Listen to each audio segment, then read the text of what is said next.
Merci Kassem, merci Oran, merci à chacun d'entre vous d'avoir suivi cette émission tout au long de la journée. Merci également à l'ensemble des gamers, pros et les autres. Merci à toute l'équipe et j'y reviendrai par après pour l'organisation de cette journée. Mais peut-être, pour conclure, répondre à pas mal de questions que j'ai pu voir tout au long des jours qui ont précédé, sur la question de savoir mais pourquoi un parti politique, et en l'occurrence le mouvement réformateur, consacre tant de temps, tant d'énergie pour une activité, le gaming, et au sein de cette activité, l'e-sport.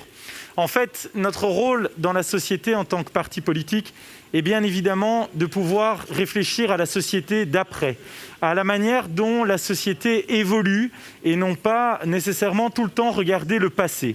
Aujourd'hui, le jeu vidéo, le gaming, est une réalité sociétale, c'est un fait de société, c'est, je dirais presque, une réalité culturelle, puisque pas moins de 5 millions de Belges s'adonnent à cette pratique régulièrement, et donc ça veut dire près de 50% de notre population. Au sein de celle-ci, il y a bien évidemment des professionnels du jeu, mais aussi des développeurs. Il y en a dans toutes les régions du pays, en l'occurrence dans la mienne, avec l'entreprise Fishing Cactus que nous avons accueillie tout à l'heure.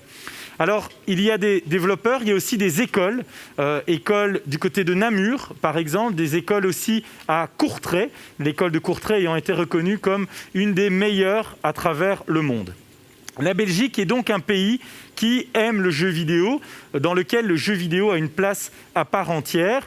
Et à ce titre, nous avons constaté que oui, nous avons les formations, nous avons les capacités via les politiques qui ont été menées au niveau fédéral et au niveau régional de lancer des spin-offs, des start-up, mais malheureusement, notre pays n'a pas réussi aujourd'hui à atteindre des niveaux industriels qui nous permettraient d'aller chercher les capacités économiques de ce secteur. Capacités économiques qui sont énormes, puisque au niveau mondial, c'est pas moins de 150 milliards d'euros de chiffre d'affaires que le jeu vidéo a généré lors de l'année dernière, en progression de 20% par rapport à l'année précédente.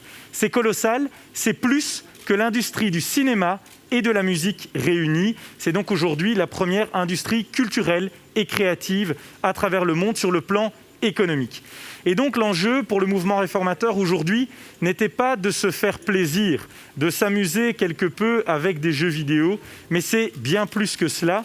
C'est au contraire de permettre à notre pays d'aller chercher un gisement de développement économique, un gisement qui permet de créer de la valeur dans le futur, en encadrant une activité qui est trop souvent présentée sous un angle négatif, celle parfois de certaines dérives, de certaines difficultés. Mais comme toute activité humaine, ces difficultés doivent bien évidemment être encadrées. Je pense par exemple à l'addiction ou à des enjeux de dépendance parfois au jeu. Mais au-delà de régler ces difficultés, il faut surtout encadrer ce secteur de façon positive pour que notre pays soit un acteur majeur de ce qui aujourd'hui constitue un des secteurs économiques les plus importants. Alors, pour ce faire, il faut également apprendre à modifier notre approche des choses. Et dans le cadre du plan de relance, il est important de pouvoir se consacrer à quelques thématiques fondamentales.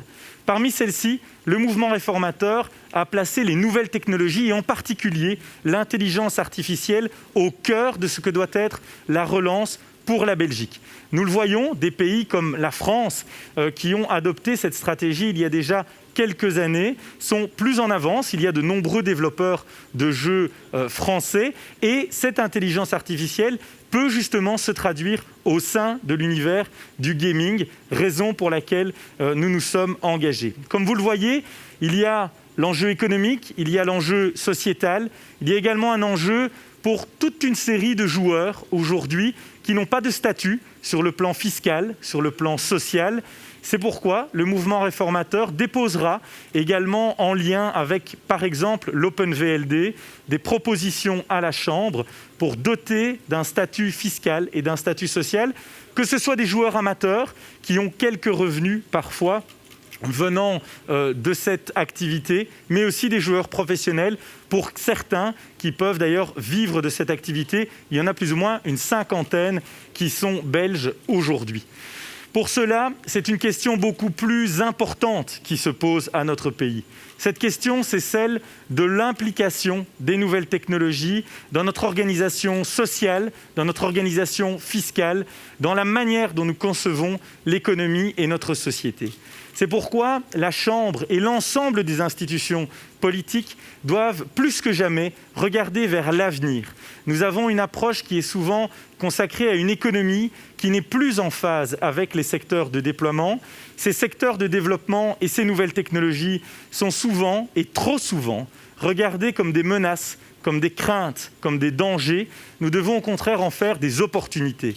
Mais la seule manière d'en faire des opportunités, c'est de faire ce que nous faisons aujourd'hui, c'est de pouvoir prendre à bras-le-corps les sujets, de pouvoir oser affronter les difficultés et surtout d'y apporter des réponses intelligentes, aussi en lien avec la société civile, puisque vous avez pu le voir aujourd'hui, nous avons accueilli bon nombre d'acteurs, parfois même des acteurs étrangers, qui sont les acteurs quotidiens du secteur que nous traitons.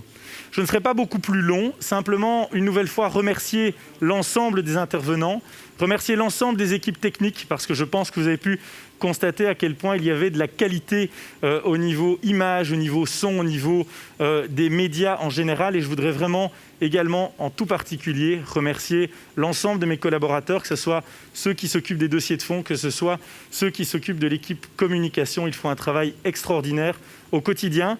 Dans un contexte qui n'était pas toujours simple, c'était aussi une volonté de notre part de ne pas parler que du Covid et de ses conséquences, mais aussi d'apporter des messages d'espoir avec des perspectives pour l'avenir, car c'est certain, demain sera meilleur qu'aujourd'hui. Merci beaucoup et n'oubliez pas, soyez fiers d'être des libéraux.